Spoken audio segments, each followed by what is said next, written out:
Bonjour à tous et à toutes, merci d'être là présent devant votre poste, alors poste d'ordinateur ou tablette ou portable, téléphone portable, smartphone pardon, ou iPhone. Alors décidément j'ai du mal avec ces genres d'appareils. J'espère que vous allez tous bien, moi tout va bien ici à Vitry. Alors vous savez il fait moins 3 degrés ici, je sais pas chez vous, quel temps fait-il? En tout cas, pour vous, c'est dimanche et pour moi aussi, du coup, hein. J'espère que ça se passe bien, votre journée de dimanche se passe bien, que vous êtes en famille, peut-être seul à regarder la vidéo, peut-être, hein, En tout cas, n'hésitez pas à la partager, c'est très important. Non seulement il faut vous abonner si ce n'est pas déjà fait, donc abonnez-vous. Partagez, partagez, partagez. Ça coûte rien. Et quand je dis partager, c'est pas que cette vidéo, c'est toutes les vidéos que vous voulez sur ma chaîne.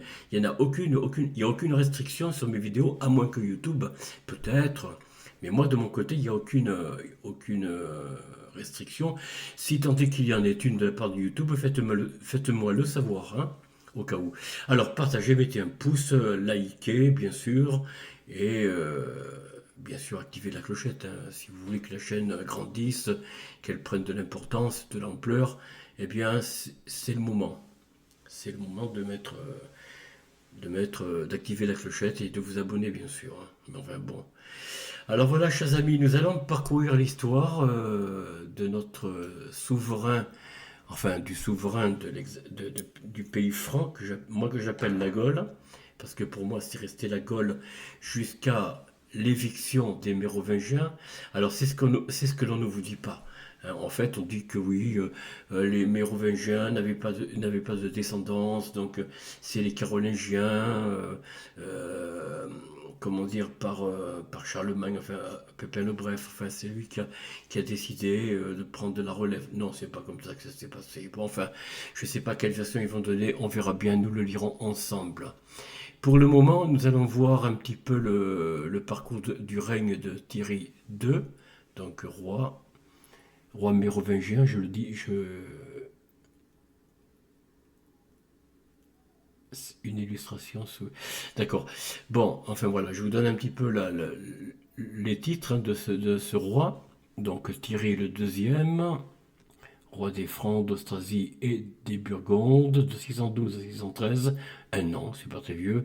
Prédécesseur Tibère II, unification des deux royaumes. Successeur Sigebert II. Voilà pour les médaillons. Roi de Burgonde, des Burgondes, pardon, 1696-612, 16 ans, prédécesseur Childebert II, successeur lui-même, unification des deux royaumes. Alors sa biographie, voilà, ça, vous voyez, c'est une biographie assez courte, hein, comme vous le voyez, vous le voyez par vous-même, hein, décidément. Alors, titre complet, roi des Francs, d'Austrasie et des Burgondes. Alors, roi des Francs, encore une fois, je vous le répète, hein, ce mot franc vient simplement du peuple germain, d'Allemagne, de Germanie. Donc c'est un peuple, c'est pas un État ni un royaume, contrairement à ce qu'on veut bien nous faire croire. D'ailleurs, comme les Lombards, pour revenir un petit peu en ce qui me concerne, les Lombards c'était un peuple au départ, hein, de Scandinavie, mais dans la partie du germanique, hein. Parce que la Scandinavie, c'est vrai, c'est la Suède, de Norvège et Finlande, et je crois qu'il y en a un autre, mais il y a aussi une partie allemande. Et c'est de là que viennent les Lombards. Mais bon, revenons un petit peu pour les Francs. Les Francs sont un peuple et non pas un royaume. Ça, c'est la religion qui a nommé ce pays après le départ des Romains, d'appeler ça le royaume franc. Non, c'était pas un royaume franc, c'était la Gaule encore. À moins qu'on me démontre le contraire. Chers amis, si vous avez des lumières là-dessus, faites-moi un commentaire, dites-moi ce que vous en pensez. Alors, dynastie des Mérovingiens, bien sûr, hein, date de naissance 587, date de sa mort 613, père Childebert II, mère Fayeb, ou Féleb, je pense, je sais pas comment on prononce, conjoint Hermenberge, enfant Sigebert II, Childebert, Cram ou Schramm et Mérové. Voilà un petit peu le parcours de ce roi Thierry. Alors rapidement, Thierry ou Théodoric II, donc hein, on vient de donner sa date de naissance, et je ne vais pas le répéter. Sa grand-mère paternelle Brunehilde meurt peu de temps après lui, ce qui met fin à la longue période de guerre entre rois et reines francs commencée en 570 francs. Ça, c'est la version officielle de l'histoire, hein. Je ne fais que répéter, mais je ne suis pas d'accord. Voilà. Pour moi, c'était pas un pays franc. C'était pas un royaume, c'était pas un royaume franc. C'était occupé, enfin, on va dire euh, conquise par les Francs, d'accord. La tribu ou le peuple franc, soyons clairs, le peuple et non pas l'État ni le royaume, encore une fois, hein, chers amis, le peuple franc c'était une partie de l'Allemagne, c'était pas toute l'Allemagne. Bon, alors, famille, mariage et descendance, il est le fils de Childebert II, donc roi d'Austrasie, de 575 à 595, roi de Burgondie, Châlons, donc Chalon-sur-Saône, hein, de 592 à 595, fils de Brunehilde, et de Sigebert Ier, roi d'Austrasie, la mère de Thierry et la reine Félub, je crois que c'est ça, hein. À cette époque, le roi de Neustrie est un parent et un parent. Bon. Clotaire II, fils de Gilbert. Clotaire II qui était au roi le médaillon, d'accord. Il n'y a rien de roi chrétien, vous voyez, regardez. Regardez un peu la coiffe là, hein. Enfin bon, il est le fils de Chilpéric Ier, mort en 585, et de Frédégonde, morte en 597. Élevé en Alsace, Thierry devient roi de Burgondie à la mort de son père. J'aime bien l'accent des Alsaciens. Tandis que son frère aîné, je me moque pas de vous, hein, rassurez-vous, je fais de l'humour, c'est tout. Tibère II, 585-612, devient roi d'Austrasie. La régence revient à la reine Brunehaut, qui s'installe d'abord à la cour d'Austrasie, mais elle en est chassée et il la reçoit à ses côtés en même temps que sa sœur Tidilène. Page inexistante, ah bon? C'est étrange. On aimerait savoir pourquoi. Ils ont le nom et pas la peinture ou la gravure sur une médaille. C'est étonnant, non? Vous ne croyez pas? Il doit y avoir quelque chose de... Je soupçonne qu'il doit y avoir que la tenue de la reine... la sœur de la reine, donc, devait avoir une tenue qui n'était pas très, très, très chrétienne, hein, on va dire. Thierry a eu des enfants de ses relations avec plusieurs concubines, notamment... Ça non plus, c'est pas très chrétien d'avoir des concubines, hein. 4 fils, Sigebert, Childebert, Schram ou Cram, en latin Corbus et Mérovée. Voilà. Cela lui vaut d'être blâmé par Saint Colomban, évidemment, hein, qui refuse de bénir ses enfants sous le prétexte qu'ils sont nés de prostituées. Ah bah, dis donc. Ah bah oui, hein, ou c'était des païennes ou des prostituées. De toute façon, pour l'Église, hein, enfin pour la religion, ceux qui n'étaient pas baptisés, c'était ou des prostituées pour les femmes, les hommes étaient païens, les femmes aussi d'ailleurs, hein, païennes et en plus prostituées. Enfin bref, un mariage avec une fille du roi wisigoth d'Espagne, Withéric, a été engagé en 607, mais a abouti à un échec. Bon, voilà, bon, de 595 au retour de Brunehaut. En 600, Tibère et Thierry font alliance contre Clotaire et le vainqueur. D'accord, près de Montreux. Clotaire est privé de la plus grande partie de son royaume qui est partagé entre les deux frères. Thierry reçoit le territoire de Seine-et-Loire contigu à son royaume. Voilà, sous la tutelle de Bruno, donc, le majorat de la Protadius, 603 à 605, oui, pardon, de 603 à 605, le maire du palais de Burgondie est Protadius, un aristocrate d'origine gallo-romaine. Vous voyez, c'est toujours gallo-romaine, hein. Jamais, jamais gallo-gauloise, hein, ou gallo-celte, hein. Jamais. Fidèle de Bruno, leur politique de renforcement du pouvoir royal et d'accroissement de la pression fiscale. Bon, très bien. Le mariage de Thierry et des mêmes berges. Bon, ça on passe un petit peu. La guerre contre Tibère. Les dernières années 610 sont marquées par la guerre entre les deux frères. L'enjeu est au départ la possession de l'Alsace, attribuée à Thierry en 595. Tibère est vainqueur en 610. Thierry lui cède l'Alsace lors de l'entrevue de Cels. Je l'avais lu ça, ouais, d'accord. Bon, roi de Burgondie et d'Austrasie, donc. Cette période est de courte durée. Thierry meurt en 613, soit empoisonné, soit de dysenterie. Bon, ils ne savent pas trop en fait, hein. Ça, c'est religieux. Ah bon. Laissant,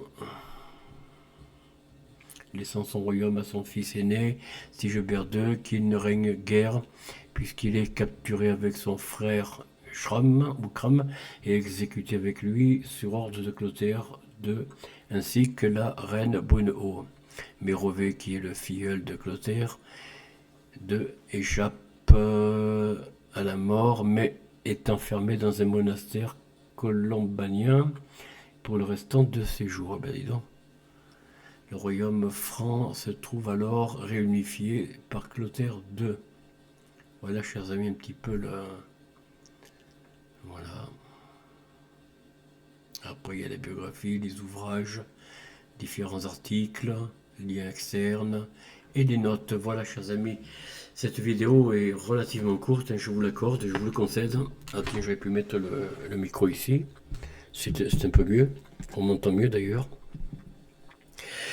Voilà ce que j'avais à vous dire un petit peu sur un règne court.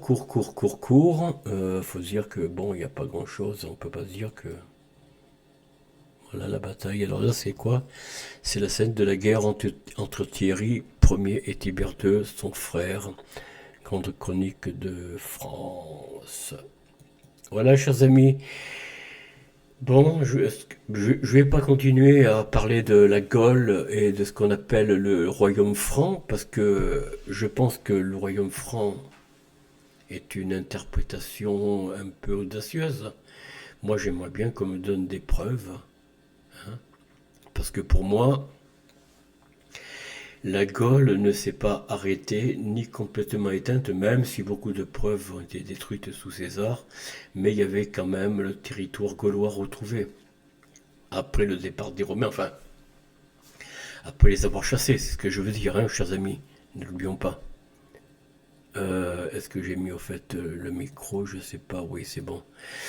Voilà, donc pour moi, la Gaule, elle est restée assez longtemps gauloise. Gauloise et gaulois. Alors, je ne sais pas, les Celtes, dans quelle période on les trouve. Je vais un peu chercher avec vous, là, chers amis. Celtes.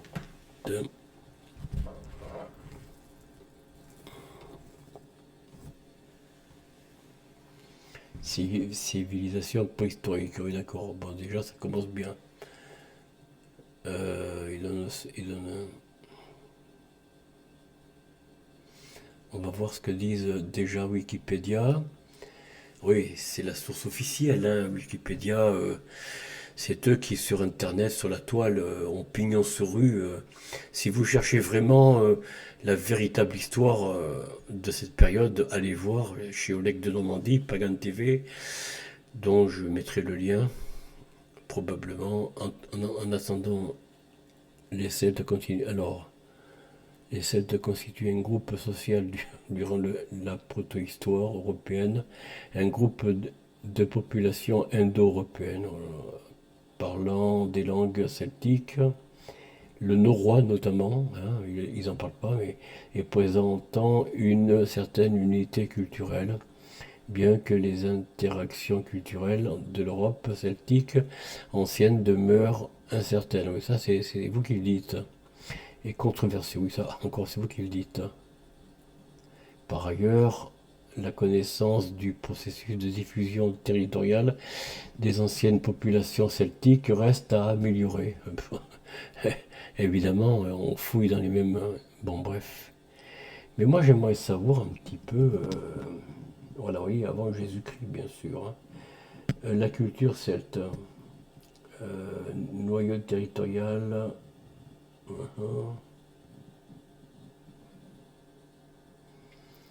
Là, ils doivent parler des Lombards aussi, tant qu'ils y sont, non? Pourquoi pas?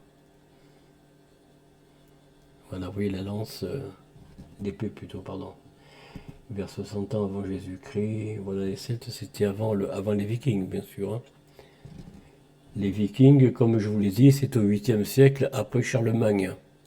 Ou plutôt, en réaction à l'invasion de Charlemagne. Bon, nous en reparlerons quand on en sera là. Pour l'instant, je ne vais pas vous parler des Celtes. On va parler des Vikings un petit peu, depuis le temps que je vous en parle. Quelles sont les origines des Celtes? Alors attention, attention encore ce qu'ils vont dire. Histoire pour tous. Oui, bon. Les Celtes sont des peuples indo-européens. Ils répètent les... Bon, passons.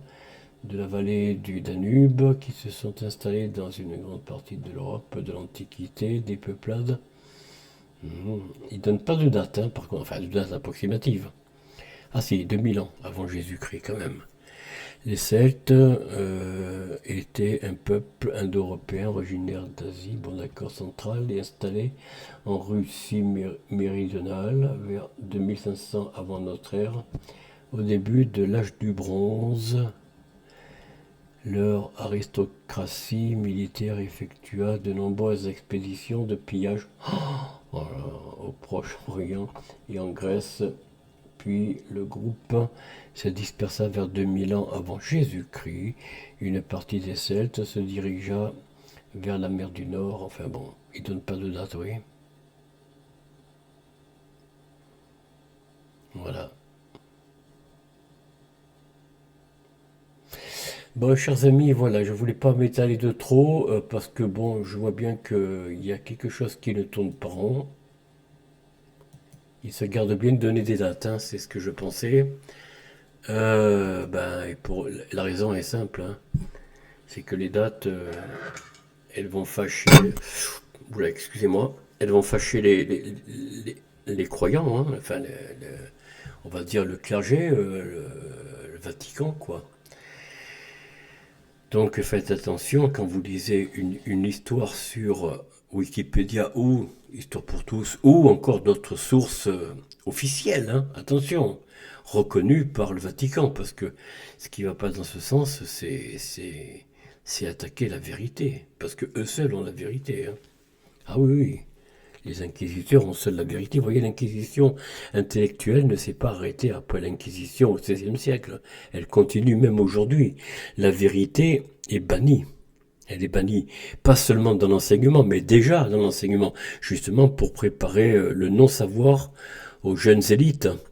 Mais l'inquisition continue sous d'autres formes. Elles sont politiques, elles ne sont plus comme autrefois religieuses, si vous voulez. Mais les pouvoirs politiques ont pris le pas des religions ou de la religion concernant l'inquisition et les inquisiteurs. Les inquisiteurs modernes, ce sont des politiques, hein, c'est pas des religieux.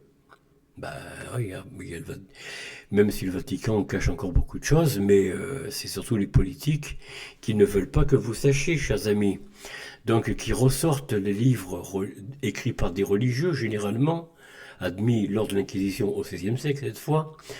Ils vous donnent l'histoire qui a été racontée il y a, je sais pas moi, 300, 400, 500 ans, 800 ans, vous voyez. Mais on ne vous parle pas d'historiens indépendants, on ne vous parle pas de ceux qui ont fouillé à travers les découvertes à Verdun en Allemagne. C'est en Allemagne, en fait, Verdun, hein, j'ai oublié de vous le dire. Et pas dans l'Hexagone. Il y a une ville qui s'appelle Verdun aussi dans l'Hexagone, mais c'est pas celle-là. C'est en Allemagne, en Bavière, je crois, si je ne me trompe pas, où ils ont découvert des casques gaulois lorsque les Gaulois qui venaient de la Gaule, hein, certainement, de Bretagne, je ne sais pas d'où, qui venaient pour se réfugier vers le nord. Voilà, les massacres de Verdun, c'est lors du passage de Charlemagne, mais on en reparlera. Donc il y a des restes que les chrétiens ne veulent, enfin les chrétiens, le Vatican ne veut pas que vous sachiez. Vous voyez, parler de ça, c'est waouh, c'est remettre en cause toute l'histoire admise par tous, en tout cas par une grosse majorité, mais ce n'est pas la vraie histoire évidemment. Mais il impose par la force. Voilà, chers amis, ce que j'avais à vous dire. Je reviens donc à la page d'accueil, comme d'habitude. Enfin, en tout cas, le plus souvent. Voilà. Donc, demain, pour vous, c'est dimanche. J'espère que s'il fait beau, vous irez faire un petit tour, hein. un tour, peut-être pas un pique-nique avec les températures basses qu'il doit faire chez vous, je suppose. Il doit pas faire bien chaud. Ici, il fait -3, -2 là. Combien j'ai moi ici ouais, je vois rien. Ah oui, mais c'est en intérieur, c'est bon, 14 degrés, 19 degrés, ça n'a rien à voir. Voilà, chers amis, bon, bah écoutez, et tâchez de vous détendre, de vivre heureux en famille, entre amis, et puis surtout, la vie est belle, dites-vous bien que, voilà, la vie continue, on se dit à bientôt. Ciao.